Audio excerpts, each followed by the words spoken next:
What is up, everyone, and welcome back to another episode of the CBB Yapper. We just concluded another great first weekend of March Madness here. Even though we didn't get maybe quite as many upsets as we were hoping for, it was still a great weekend full of great college basketball and is obviously my favorite time of the year here. For today's episode, what we're going to do is we're going to go over my bracket that I made last episode and some of the terrible picks that I made, hoping for some more upsets here. Then we'll briefly go over the new job openings for coaching positions, specifically in the state of North Carolina. And lastly, we'll end it with me filling out my second chance bracket here, with hopefully a chance to redeem myself after last week. So without further ado, let's get into it. To start off today's show, I wanted to briefly go over the terrible bracket that I put out last week and just go over how horrible some of these picks were. I think what I was doing was just trying to convince myself that we would see more upsets than we actually did. Obviously, we didn't get many upsets at all this weekend, so it was definitely not a smart way to go, but nonetheless, we're here. We got another chance at the second chance bracket as well. So let's get into some of these results and just talk through what happened this weekend. This first game, I completely remember on last episode. I basically kind of shrugged this one off and said that Duke should win this one by 30 plus, no matter if they're shorthanded or not. And that was clearly very wrong and very off base. This Siena team fought the entire time and really gave us Duke fans a scare here. Obviously, I wasn't necessarily really worried until late in the second half when it was still a very close game. Then I got to be a lot more worried here, but obviously Duke ended up pulling it off, and hopefully that game is just a minor blunder in this Duke season and they end up cutting down the nets and nobody really cares about that Siena game, but definitely raised a lot of red flags, at least for Duke without Pat Gungba. Obviously, he did return for this Duke TCU game, and they ended up pretty much running them off the floor the entire last 15 minutes of that game. But if he's not able to go again this weekend, definitely going to be a lot of worries going into this game against Duke or against St. John's for Duke, but we'll talk about that matchup a little bit later here. Moving down to this St. John's upset that I picked, yeah, that was just a dumb pick. I should never have won against Patino, especially in March. I should have absolutely figured that he'd be able to get past that one. I still don't necessarily hate that I picked Kansas over them. That was obviously a really close game. It looked like St. John's kind of dominated for a majority of the game there, but I still don't really hate that pick. I don't think that was necessarily a bad pick, just obviously did not end up being right. Moving down to the South Florida and Louisville game, yeah, I did not really like Louisville in this one, especially when I got off the podcast and got done recording and seeing that Michael Brown would be out for the entire first weekend. I was definitely glad that I ended up switching this game to Michigan State after hearing that news. But even without Michael Brown, I really did not think this Louisville team was going to be able to pull off that game against a very good South Florida team. But they ended up doing it, and it was in pretty convincing fashion. It got to be a close game at the end of the game, but I think the final score is not really reflective of how that game went. Louisville was pretty much in control for a majority of it, if not the entire game. Same thing with Michigan State. I mean, Louisville put up a pretty good fight against Michigan State, but it just wasn't enough. If they had Michael Brown, I fully believe that they would have pulled that off, but obviously he's been dealing with some back injuries here, so he was not able to play this entire weekend, which I really think hurt Louisville's chances of advancing to the Sweet 16. However, it does set us up for an awesome game here with Michigan State and UConn. I'm really looking forward to this game. Obviously, it's two great coaches with Tom Izzo and Dan Hurley, so it's going to be an awesome coached game, and it's going to set us up for an awesome doubleheader here in Washington, D.C. Obviously, we get Duke and St. John's first, then we get Michigan State and UConn, so I will definitely be plopped on my couch for that entire night with a ton of great basketball on Friday night, but we'll move down to the South region here. Moving down to the South region here, and this region was really weird. I really didn't get much right in this region at all, to be quite honest. Obviously, I only have one of my Elite Eight teams still alive in this region, but It did feel somewhat validating watching this Florida and Iowa game, at least. I know, obviously, I picked Clemson to advance past Iowa in the first round, which is looking worse and worse as the tournament goes on here.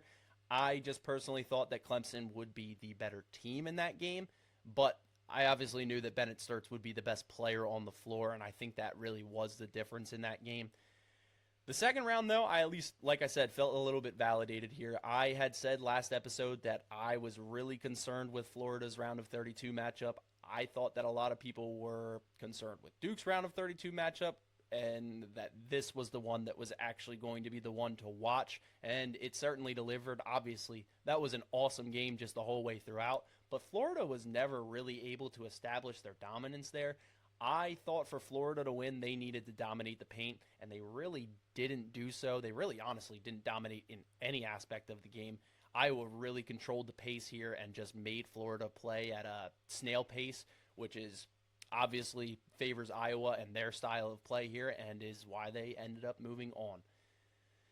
Moving down to this Vanderbilt and Nebraska region here, I don't know what it was. I just really did not believe in Nebraska. I just thought that history was going to repeat itself here, and this Troy team was going to catch fire and put Nebraska on notice, but the Cornhuskers just absolutely dismantled them. They had no shot in the entire game, and actually the other game, Vanderbilt and McNeese, ended up being a lot better of a game than that one.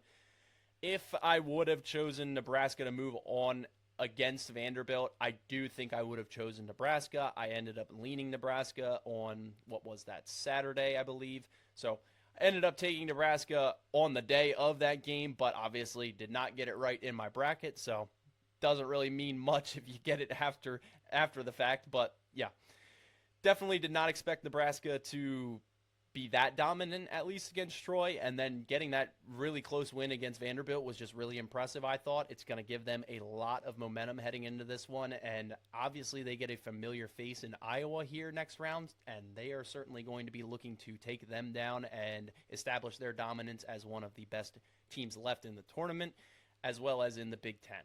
So definitely looking forward to that matchup there. Not really sure that we're going to get a good game. We'll talk about that one a little bit later. But yeah, definitely looking forward to a Big Ten matchup here in the Sweet 16. I think that should set us up for hopefully an intriguing game there. Moving down here, I ended up taking North Carolina over VCU, and yeah, I mean, this matchup here just had a ton of implications on college basketball here.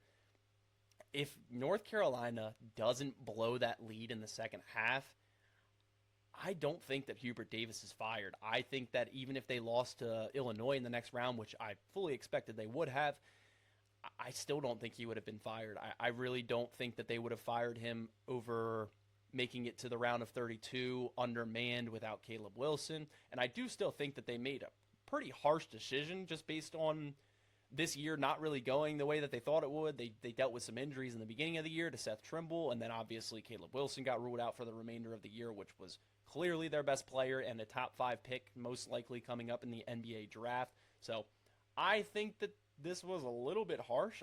I honestly was very shocked.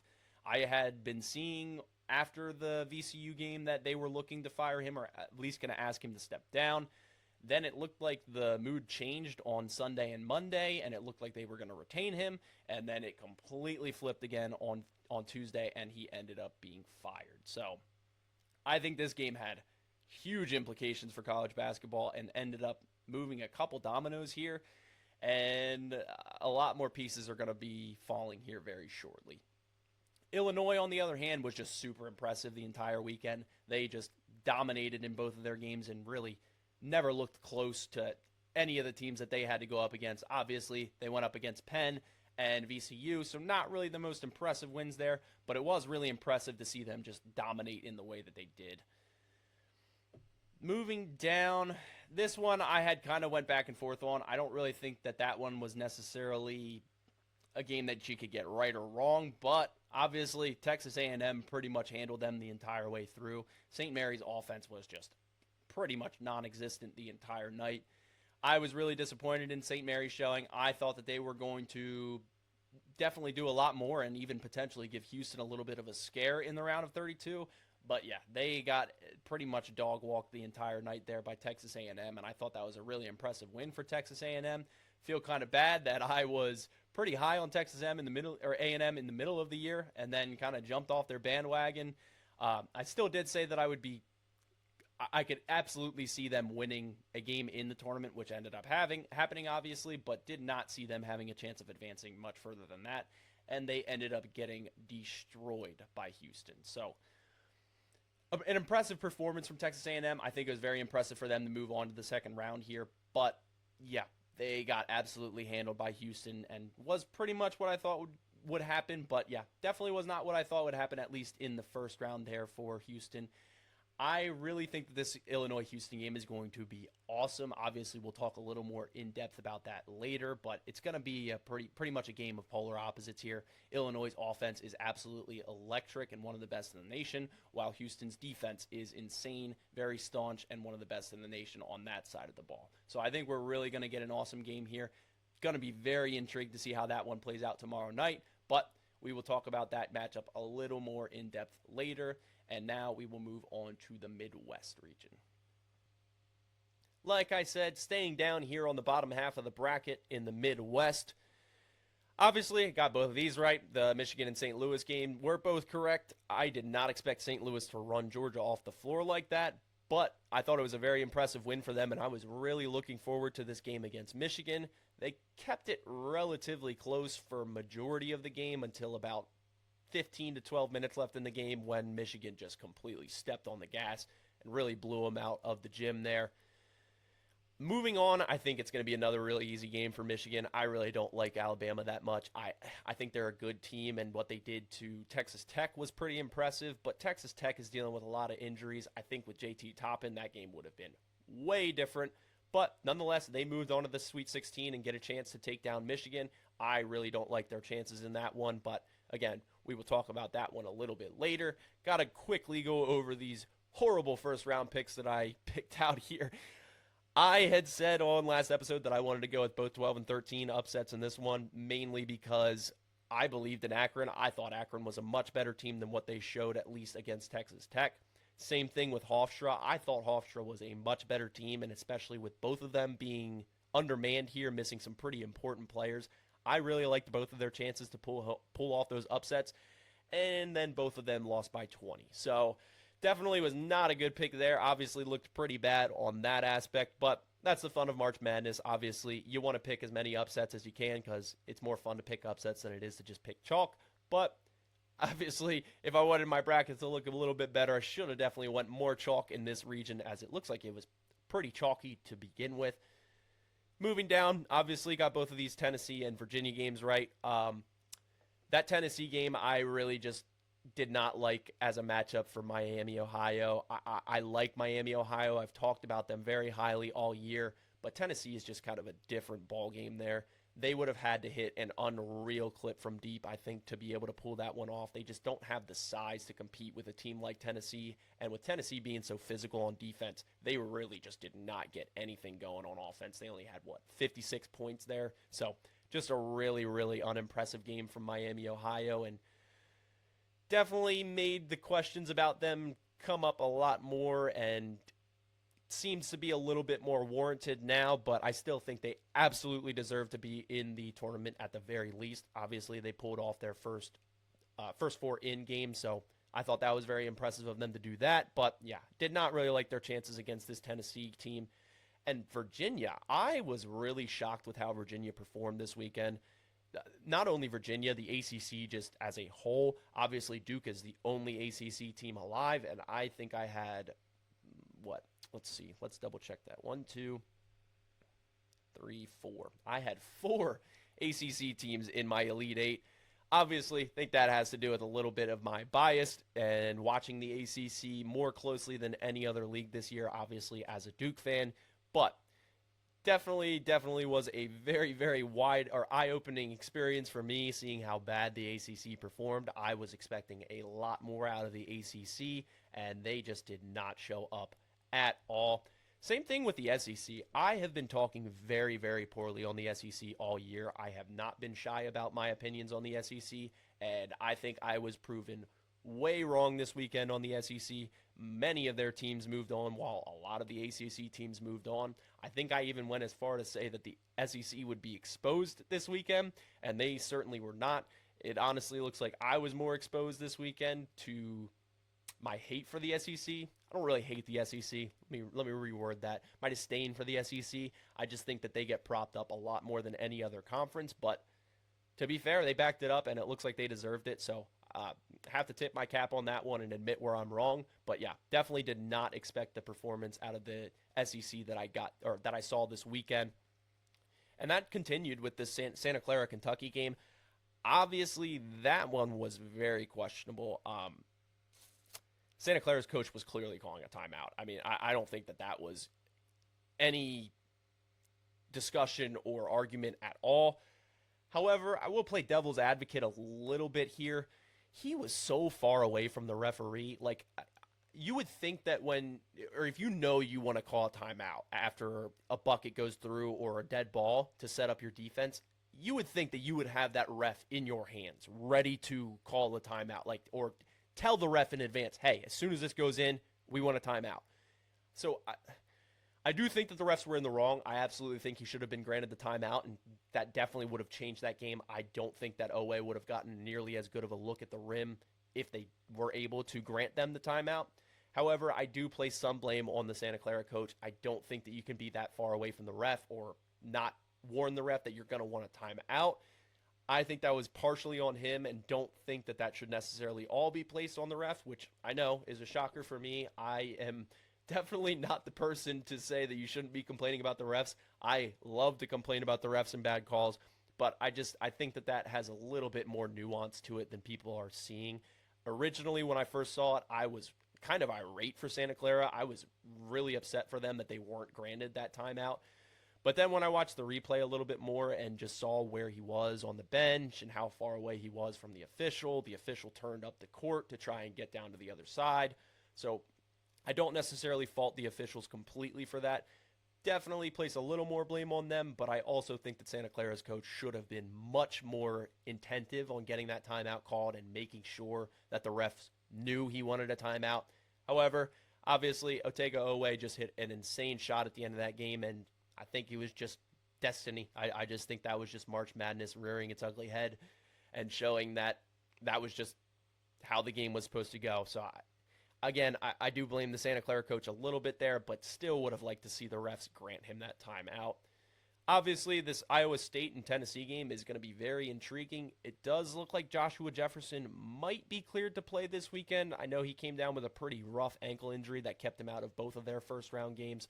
So, definitely something to monitor there. I think if he comes back, they should be able to handle this Tennessee team pretty easily. But without him, I kind of like Tennessee's chances to move on. But again, we will talk about that matchup a little bit later down the road here. And let's move back up to the West region here. Moving on to the West region here. And yeah, as you can see, there is a lot more red here once again. I didn't do so bad in the first round at least, but the second round I got just completely wrong here. This Villanova-Utah State game, I said on last episode, was just a very tough game to call. It looked like Villanova was going to be able to run away with that one for a little bit there, but then they immediately conceded a run and just never were able to get momentum back after that. Obviously, did not really like either of their chances against Arizona there in the second round. And obviously, Arizona handled that one pretty convincingly. It was a little bit of a scary game there for Arizona for a little bit there, but then they pretty much controlled the entire game. I don't really think that there was ever a scare Arizona was going to lose. It just looked like Utah State might be able to keep it within arm's distance and possibly get a chance to win it at the end. But Arizona's just too good. They really hunkered down at the end there, and Krivas was amazing in this game. I thought he was clearly the best player on the floor in this one, and he just really gave Utah State a lot of problems in the paint, especially on the glass. Moving on, I really like their chances next weekend, or this weekend, excuse me. Obviously, we'll talk about that a little bit later here down the show, but I really do like their chances here against Arkansas. This region, yeah, this is exactly kind of how I said it would go. I originally put High Point into the second round with Arkansas moving on last episode, and then immediately second guessed myself and flip flopped both of those matchups there. Ended up taking Wisconsin and Hawaii, and it went exactly the opposite of how I said it would, which is kind of what I expected after doing so. I thought High Point was really impressive this weekend. I mean, obviously taking down Wisconsin was very impressive, but then they put up an absolute fight against Arkansas. That one really went down to the last couple minutes there. Obviously, Arkansas did look like they had a pretty firm control in the game from about 6 minutes left in the game, but High Point definitely gave them a pretty big scare there, and Hawaii did as well. I thought Hawaii was very impressive in the first round. Obviously, I picked them to win, but I thought Hawaii put up a pretty good fight for majority of the game. Just obviously wasn't enough to keep it close enough, but I still like that Hawaii team a lot. I thought that they were very impressive all year and definitely not something to hang their heads on losing to the SEC champions, but I just really like that Hawaii team and was expecting a lot more out of them, but Arkansas looked very impressive this weekend and think that they have a chance to take down Arizona. I just really do not like their odds there. Moving down, finally got two right here. I really like Texas over BYU. Don't really think that that game needs much of a discussion. DeBanza was awesome in that one, and it's a shame that he wasn't able to get a better team put around him for March Madness. But obviously, this Texas team is playing very well right now, and I think they have a real shot of taking down Purdue as well. Same with Gonzaga. Gonzaga was really just not impressive this weekend at all. I thought that they were going to have a chance to move on to the Sweet 16 again and start their streak back up here after falling in the round of 32 last year.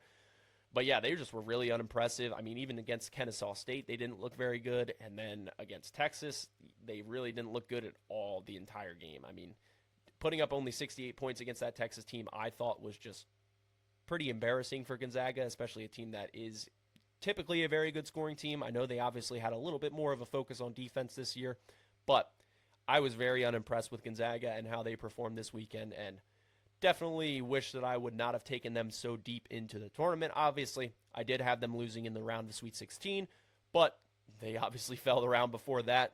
Same thing with this Miami-Purdue game. I thought this was an awesome game and really was hoping that Miami was going to pull this one off for Jay Lucas in his first year at Miami. However, they at least put up a fight.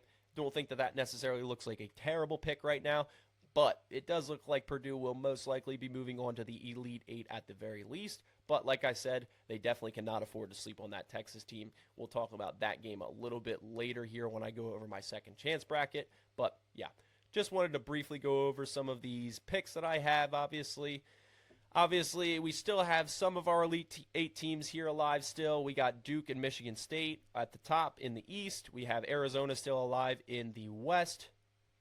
We have Houston still alive in the South, and Michigan still alive in the Midwest. So the bracket's not completely busted here, just not looking very good, and certainly isn't doing as well as I thought it was going to do. But we get another chance here, like I said, at the second chance bracket coming up here in a couple minutes. Moving on, I very briefly wanted to touch on some of this coaching carousel news and some of the big coaching jobs that might be opening up here very shortly, and one that just did open up. Obviously, the first one that opened up was the North Carolina job. Hubert Davis was officially let go from North Carolina last night, and it doesn't seem like it was a very pretty breakup just based on the news coming out of that situation. And then his son, Elijah, actually posted a picture on Instagram with him crossing out the North Carolina logo from his jersey. So definitely going to be something to watch there. I do not think the Carolina family is very happy here, and it looks like they might be making their first hire outside the family since, I believe, Dean Smith, which is pretty eye-opening and incredible to see. If I had to say that there were a couple guys for the North Carolina job that I would be, one, scared of, or two, think would be good fits, number one, TJ Otzelberger.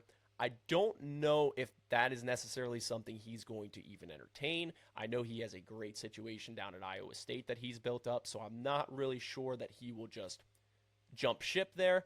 But North Carolina is obviously a much more elite position than Iowa State. Obviously, Iowa State is performing much better recently, but with a storied program like UNC, I find it very hard to believe that he couldn't be coaxed to leave for UNC.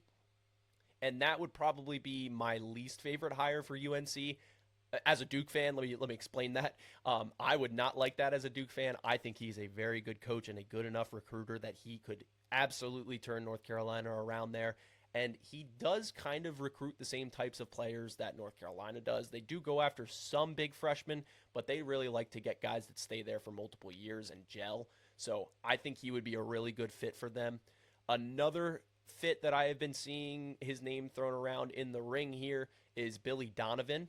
Obviously, he's still the coach in Chicago, so not necessarily something that is just set in stone as him being one of the top candidates, but Chicago hasn't been doing so hot recently. There's been a lot of rumors of him getting fired potentially from the Bulls as well, so I could see him making a return to college basketball at one of the most elite programs in the nation. I wouldn't necessarily like that hire either. While he hasn't really had much success in the NBA, he obviously had great success in college, and I think returning to college could be exactly what he needs. I hope that doesn't happen because I do think he is a very good coach, but that is also another name that I have been seeing to watch for North Carolina as well here. And another name that I think could possibly be a dark horse here, just depending on how long they last in the tournament, is Arizona. I think Tommy Lloyd is going to be another name that the Tar Heels end up calling. He is one of the best coaches in the nation right now, obviously, and I think that they will do everything they can to try and lure him out of Arizona. But obviously, that's probably not going to be very likely. I think that he just has too good of a spot down there in Arizona that he's kind of created. They're one of the best teams in the nation and have been for quite some time here. So I personally don't think that he will leave that early from Arizona, but he could. I wouldn't necessarily be shocked if he did leave Arizona. Another name that I have seen thrown around here that I personally do not think they have a shot at getting is Todd Golden. Obviously, with Florida dropping out in the round of 32, a lot of people were speculating that he could potentially leave Florida, but they just extended him, and his buyout is insane. I don't necessarily know what it is exactly, but I know his buyout is very high. And to me personally, I saw Cam Johnson say this on Old Man in the Three earlier today. I really agreed with what he said. I don't know if it's necessarily the best use of your money to, one, buy out your coach, and then two, spend another ton of money to buy out another coach from another position as well. I mean, that's going to probably amount to at least $5 million plus. I think Hubert had 5 years left on his deal as well at about $1.5 million, so I think they owe him around $5 million as well still. So it's going to be well over $5 million for them to not only fire Hubert, but then also hire another coach as well. So I don't necessarily know if I love the buyout option for North Carolina. I personally agree with Cam Johnson. I think if you were looking to buy the coach out, why not use that money that you were planning to buy him out with and go get some guys in the portal? Talent is everything in college basketball right now, especially in the era of NIL. So I personally believe that probably would have been a smarter option to go with, because obviously the longer you wait, the lower other coaches' buyouts get. Obviously, they might get extended or something like that to push back their buyout or obviously increase it. But I do kind of agree with the fact that maybe this spending wasn't the best use of their money, to put it very lightly. But I don't necessarily think Hubert was a great coach. Let me be very clear about that. As a Duke fan, I was never scared seeing Hubert on the other sideline facing UNC. So I get where North Carolina fans are coming from and why they were ready to move on. I just think the grass isn't always greener on the other side necessarily. And if you don't end up with one of these top coaches and end up hiring, say, Kenny Smith or maybe another former Tar Heel like Joel Berry, I personally would not like that at all. I would love that as a Duke fan. I would absolutely love it if Kenny the Jet Smith is the next head coach of North Carolina. I would be jumping for joy and popping champagne all over my house, because that would be just an absolute disaster for North Carolina. I do not think he has any business even being in the running for this head coaching position. I would be very surprised if North Carolina is even considering him. I think The possibility of an interview is definitely there. I don't think that North Carolina is just going to not interview anybody in the family. They 100% are going to vet everybody in the family that is linked to the coaching job and potentially wants the coaching job. I absolutely do think that they will do a ton of interviews and specifically focus on people in the North Carolina family. But definitely something to monitor here. I personally think that they are going to make their first hire outside of the family here for quite some time. Like I said, it was the last one was Dean Smith, so it's been quite some time since they've hired outside of the family. I personally think that they will, just because I think that's where you're going to find the best coaching options. I just don't think that North Carolina has that many potential coaching options from former players or people that have ties to North Carolina. But that's neither here nor there. They're going to take their time in this process. I don't think that they're going to rush to make a decision unless someone is just ready to jump on board right away. But I do think this is something that we're going to have to monitor here probably for at least the next 2 weeks. I would think that they make a decision probably a couple days after the national championship concludes, but they could possibly land on someone a little bit earlier, just depending on how some of these matchups end up today. Another coach that I have been hearing a lot of rumors on potentially leaving is Will Wade. It does sound like there is a deal in place with Will Wade to leave LSU. I believe that LSU just hired the former AD from McNeese as well, which was something that I had heard Will Wade would not be leaving NC State for unless they hired him. So they ended up making that hire today, it looks like. So a lot of rumblings are going on, especially in a lot of the message forums and things like that, especially over at NC State. A lot of people are pretty much convinced that Will Wade will be leaving for LSU here very shortly. The other rumor that I have been hearing a lot here is on Bill Self. Now, obviously, he did just deny those rumors here today. It sounds like he's still making a decision on what he is going to do for his future, so it doesn't sound like they're necessarily too far off base, but it does sound like Bill Self is at least contemplating retirement. That, I think, would be a huge wrench in North Carolina's plans. I don't necessarily know if I would say Carolina is a better job than Kansas. I think in Kansas, you don't have to worry about Duke recruiting. You don't have to worry about NC State, Clemson, and all those other Carolina schools. And even in the Big 12, it is a tough conference, but I mean, you really only have to worry about Arizona, Houston, and Iowa State. And with TJ Otzelberger potentially on the way out to North Carolina, I personally think that Kansas becomes a much more attractive job than North Carolina if that does come open. Now, this is completely speculation. Obviously, Bill Self denied these rumors today. It doesn't sound like he's at least making that decision right now, but it does sound like that is potentially something to watch here. Obviously, he's dealt with some pretty rough health issues, so I wouldn't be surprised if he does take a step aside just to kind of focus on his health and his family. But I wouldn't be surprised if he's the head coach at Kansas at least for another year as well. Just something that I did want to mention, as I have been hearing a lot of rumors in the pipeline about him potentially retiring here. So 3 coaches that I think we need to watch out, or coaching spots that I think we need to watch out for here, and we'll talk about them a little bit more next week probably when we have a little bit more of an idea of who they're looking at and who they're interviewing and whether Will Wade is leaving for LSU or not. But we'll move on here to my second chance bracket. All right, so we are finally at the second chance bracket here, and I need to redeem myself after my horrible first bracket that I made last week. So hopefully we can get a perfect bracket here. I'm fully expecting to get a perfect bracket here like I did in my original bracket, but obviously we'll come back next week and see how this has fared so far. In the first game, Duke versus St. John's.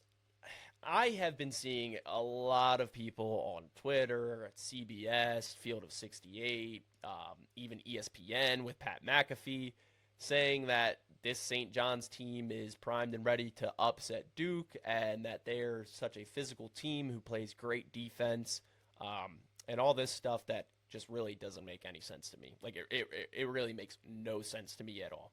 Duke is the bigger team. Duke's the better defending team. Duke's the better rebounding team. Duke's the better offensive team, and they have the better coach. So I think Pitino is a great coach, but personally, I think John Shire is the better coach at this point. I think he's much better at X's and O's. I think he runs much more of a dynamic offense. Just looking at their baseline out of bounds and sidelines out of bounds success on the year, I think Shire is clearly a top 3 coach in the nation right now. I'd argue that he's the best coach in the nation. Think he still needs to cut down the nets here to prove that, but I think he is at least one of the best coaches in the nation, and I personally would take him over Pitino any day of the week. But yeah, like I said, Duke just has the clear advantage in nearly every important aspect of this game. The only thing that I am worried about with Duke in this game is just how turnover prone they've been this tournament. I mean, they had almost 20 turnovers against TCU, but they still pulled it off by 23 points. So, personally, I'm not really worried about this game. I probably need to stop saying that because every time I say that, I ended up needing to worry about the game. But I personally think Duke will roll in this one. I think Duke wins by 8+. I don't think they're going to blow them out by any means, but I think Duke will win this one pretty handily and move on to the Elite Eight, where I think I'm going to stick with my original gut here. I do think UConn has played much better in the tournament here and has looked much better, but I just really think we're on a collision course for yet another matchup between Michigan State and Duke here in the Elite Eight. It seems like they are always matching up in the Elite Eight, the Final Four, or the Sweet 16. The committee just loves putting them in our bracket, and in my opinion, I just think Michigan State is the better team. I think they'll have the best player on the floor in Jeremy Fears in that one. So I personally like their chances to get past UConn in that one. I think that's going to be an incredible game. Don't get me wrong. I would not be surprised if either one of them pulls that out. But I'm going to rock with Michigan State and go with a matchup that many Duke fans are very familiar with, at least come March Madness. Moving down to the South region. This first game, I just do not think Iowa really has a chance in. I mean, I think they could definitely do it. They take enough of the time off the clock. They really try to slow the game down and limit how many offensive possessions you get. But I just think that this Nebraska team is too good offensively. I think they just caught Florida off guard a little bit. For some reason, Florida could not dominate the paint. They should have easily dominated the paint, but they just really weren't able to dominate really in any aspect of that game, and that's really the only reason that Iowa was able to stick around in that one. I personally don't like Iowa's chances in this one. I think Nebraska's going to win this one pretty easily, probably by double digits at least, but I'm looking forward to another great game. I'm hoping that I'm wrong, and we'll look forward to that one tomorrow night, but just not going to get my hopes up here for another Hawkeye upset. Moving down to the Illinois and Houston game. This one, I'm having a little more reservations on, just because of how well Illinois played in that first weekend, and Houston also played really well as well, but their offense is just very, very questionable. Personally, I'm going to stick with Houston. I still think that they'll have the best player on the floor in this one. In Kingston Flemings, I think he's going to clearly be the best player on the floor probably in this entire region at this point. I just really like his game a lot. I think he's a great point guard, and he's going to keep them grounded here. So I really like their chances of moving on against Illinois. But again, that's going to be another one that I think is going to be a fantastic game like that UConn and Michigan State game. I would not be surprised if either one of them pulls it off. I think for Houston to win, they're going to need to keep this one around the 70s. I don't think if this game gets up into the 80s, they have a chance of winning that one. But if Houston can slow down Illinois' offense and keep them to maybe below 65, I think they really have a shot to pull this one off. And then probably have a chance to move on to the Final Four as well. But we'll talk about that matchup here a little bit later. Moving over to the Midwest here. Like I said earlier, I don't think Bama has any shot in this one. Maybe I'm going to look stupid after this one, and honestly, I hope I do because I do not want to see Michigan again. I would love if somebody else took them all out early so Duke does not have to, but I really like this Michigan team. I think they are rolling right now, and I do not think that Alabama, without Holloway, has any shot at pulling this one off. With Holloway, I think they would have a much better chance. Obviously, he's one of their best players and one of their leading scorers, but without him, I just really do not like their chances at all in this one. I think that they'll get past Alabama pretty handily here. With this game, I am just going to go under the impression that Iowa State will have Joshua Jefferson back for this one, so I am going to take Iowa State in this one. I think Tennessee definitely has a chance to pull this one off. I definitely don't want to act like they are just going to get run out of the gym here. But if Iowa State's at full health, I really do think that Iowa State should win this one, probably by 10 plus as well. I just think Tennessee is a very good team. They're just not quite the elite team that Iowa State is, and that'll set us up for an awesome matchup in the Elite Eight there if we actually do get chalk here in the bottom of this region. Moving back up to the West region here, I accidentally clicked it off a little too early here, but I will be taking Arizona to move on to the Elite Eight. I love Darius Acuff. I think he is going to be the best player left on the floor in this region here. I personally don't think that that's really much of an argument there, but I do not think that he's going to be enough to take down this Arizona team, especially after watching them against Utah State. I know Utah State is definitely not Arkansas, but what Krivas showed me in that game, I think, was just really impressive and is pretty much the main reason why I'm taking them over Arkansas pretty convincingly here. I just think he is going to dominate the rim and the paint in this one. Obviously, with Koa Pete as well, I think that they're going to dominate the glass. I just think that they're too big for Arkansas, and that's going to create way too many problems for Arkansas, not only on the boards, but on defense as well. I just really like this Arizona team. I think they're clearly a top 3 team in the nation right now, and I really just do not think that they're going to lose before the Final Four here. Same with this one. I've been bouncing back on this Texas and Purdue game pretty heavily here. This is probably one of the biggest games that I am just really on the fence on. I personally think I'm going to ride with Purdue for now. I don't really want to be this lame. Obviously, I'm not really taking many upsets at all here. I think I have all 3 of the number 1 seeds still that are still alive moving on here. I have 3 of the number 2 seeds that are still alive moving on, and only 1 3 seed and a 4 seed, but even in that 4 seed game, they're the favorites. So definitely being a little more lame here than I was in my original bracket, but hoping to get these all right at least so the lameness doesn't look as bad. Moving back over to this Duke and Michigan State matchup. Obviously, I'm going to ride with Duke. I said this on my last episode and don't really have any reason to change my mind here. I just think that Duke is too good. I think Dame Sar is going to put Jeremy Fears in an absolute torture chamber if we end up playing them. And yeah, I just do not think that they have enough to take down Duke. I obviously think that they're a very good team. Don't get me wrong. I think it's going to be a very good game. I don't think Duke is going to run away with that one. But they beat Michigan State by 6 at Michigan State earlier on in the year, and I would expect them to do something pretty similar, probably around 6-10 is what I would expect that score to be. Obviously, they can very easily take down Duke. Michigan State is a very good team and led by a very good coach, so definitely will not be a cakewalk if that matchup is what it comes to, but I like Duke's chances in that one. I think Duke is going to get back to playing their elite basketball that they've been playing all year here. I think that TCU second half just showed what this Duke team is capable of and what they're really made of. So hoping that they can carry that momentum into this weekend. Obviously, they cannot afford any more slow starts like they had against Siena and TCU if they want to move on to the Final Four. Moving back over to this Arizona and Purdue game, same thing here. I just do not think Purdue has enough to take down Arizona. I think Purdue is, again, a very good team. I don't think they're necessarily elite. I think Braden Smith is definitely going to have a great tournament here. And like I said, I hope he doesn't break Bobby Hurley's record for assists. But I think that this is going to be where Purdue's season ends here yet again pretty early. Obviously, this isn't going to be too early for them. I think an Elite Eight run is still a very successful season for Purdue. It's just when you haven't been able to get it done at all, and this is kind of the main theme around your program, it's definitely not going to be a fun time losing in the Elite Eight here once again.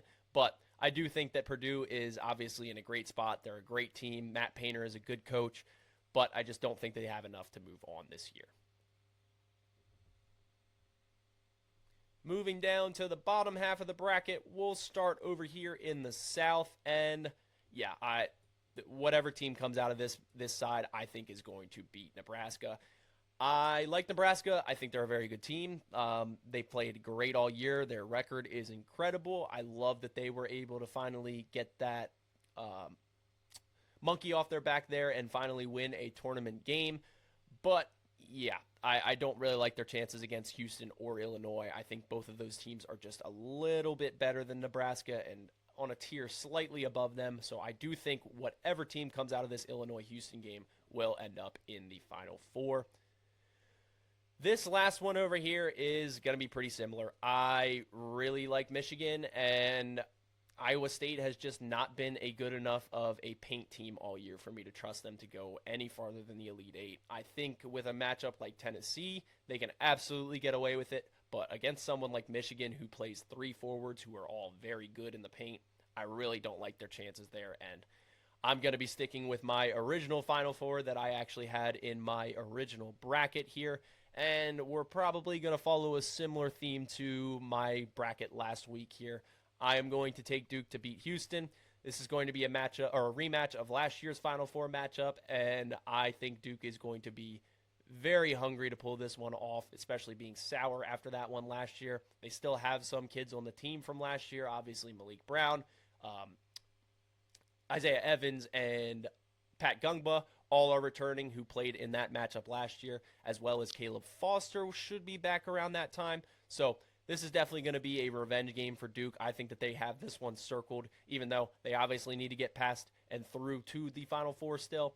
I think that this is going to be a game that Duke is going to be very, very ready for and very hungry for, and they will end up getting into the national championship against... I think I'm going to stick with Michigan here. I took Michigan last week, and I just really do think that we're on a collision course to see the two best teams in the nation all year face off against each other here in the finals. I think this would be an awesome finals. I hope that it doesn't end up this way just because I would really like to not have to play Michigan or Arizona. I'm really hoping that they get upset here this weekend just so I don't have to worry about that.